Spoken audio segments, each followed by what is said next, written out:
the row is more focused on full body workout. This is going to be just lower body cardio. So I'll just show you how to set it up first of all. So you've got the seat height changes with this dial here.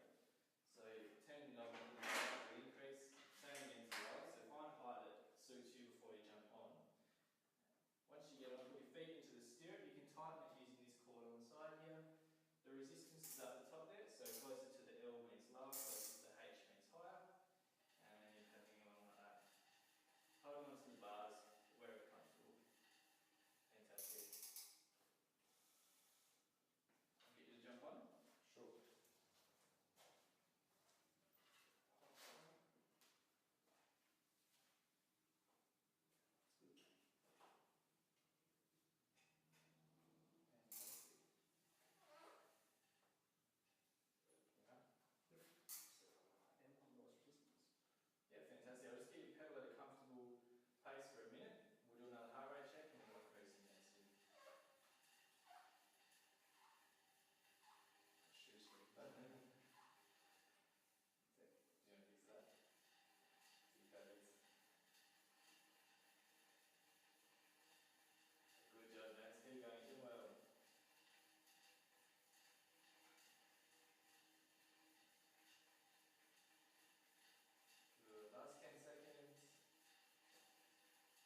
So before we commence the exercise program, I took James through the pre-exercise screening and questionnaire.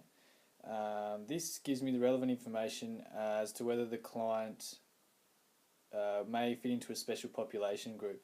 Hypothetically, if James had answered yes to any of the questions relating to health issues in the survey, he would fall into one of these special populations. It is crucial that anybody who falls into one of these categories get approval from their general practitioner before commencing an exercise program. So, for the sake of the video, we'll pretend that James answered yes when asked if he suffers from high blood pressure or hypertension. It's been proven that 30 minutes of daily exercise can be very beneficial to those showing with high blood pressure. However, the exercise program often has to be modified to ensure that the client's condition is accommodated for. High blood pressure is a condition commonly treated by medications, and these medications such as beta blockers and diuretics can affect one's ability to perform in an exercise program. So beta blockers and alpha blockers in particular, for example, have some side effects that slow or speed up the heart rate. So heart rates become crucial throughout the program just to ensure that the client is exercising at a safe heart rate, along with exertion tests such as the speech test or the perceived rate of exertion test, as the heart rate alone is no longer an accurate check of client intensity. As for exercise modification, there's a need to lower the initial frequency and intensity when starting a cardiovascular exercise program. Strength training requires much closer attention, as strenuous strength training, particularly isometric exercises, can increase the blood pressure to compensate for the workload, which can be dangerous for those already presenting with high blood pressure. In James's program, we'd also need to modify the rep range we used, as it is safest and most beneficial for those with high blood pressure to be exercising at a rep range between 12 and 15 per set. We used one set of 10 reps, which would mean that the weight that we're using is too heavy, so we need to lower the weight to increase the rep range. Another section of the exercise questionnaire focused on pain and injuries that impact training. So again, for the sake of the video, we're going to pretend that James suffers from lower back pain and a knee injury as well. So lower back pain can stem from a number of causes such as past injuries to the spine or surrounding muscles, poor posture, spinal deformities, or impact injuries, many of which can be relieved by a good exercise program. So with lower back pain exercise can often be impaired, so it has many modifications that must be accommodated for. An extensive warm-up is an absolute necessity to warm up and stretch any affected muscles. Equipment such as a back brace or a weight belt can also be adopted to limit the load placed on the lumbar muscles. When exercising, avoid lifting weight above shoulder height, so standing military presses and dumbbell presses would be out of the question, assuming that they were in the program to begin with. We should also avoid lifting weight in a position where the natural curve of the spine is compromised. So any exercise where there's a bend at the hip should be avoided. It should be all exercises that concentrate on a bend in the knees. Using James's workout as an example, the rowing machine is an exercise that would be better to be replaced with something else, such as an elliptical or cross trainer, only because it gets rid of the unnatural bend in the hips and subsequently the spine. So when it comes to knee pain, it's important to identify or at least have an understanding of the potential causes of the pain, as different injuries require different modifications to exercise. So high impact cardiovascular exercise should be avoided regardless of the injury type. But because the knee is such a complex joint, which includes 4 cruciate ligaments, bones such as the femoral head, the tibia head, and the patella, and cartilage, which all are affected by a number of different injuries, such as tears, sprains, dislocations, or simple stress or load-related injuries. So when we're training with such knee pain, stability is the key to safe training. So we should avoid exercises such as squats or lunges where the foot is unstable, such as using a wobble board, and avoid 45-degree leg presses as well. So the lunge that we did today in our program is a suitable exercise for general knee pain. If it's something more serious, such as a strain or a tear to any of the cruciate ligaments or a dislocation, then it should be avoided completely. Training should be avoided completely, but for the sake of general knee pain, then the lunge is perfectly acceptable. However, to avoid the unnecessary high impact, the step that we take forward should be modified so that we're stepping backwards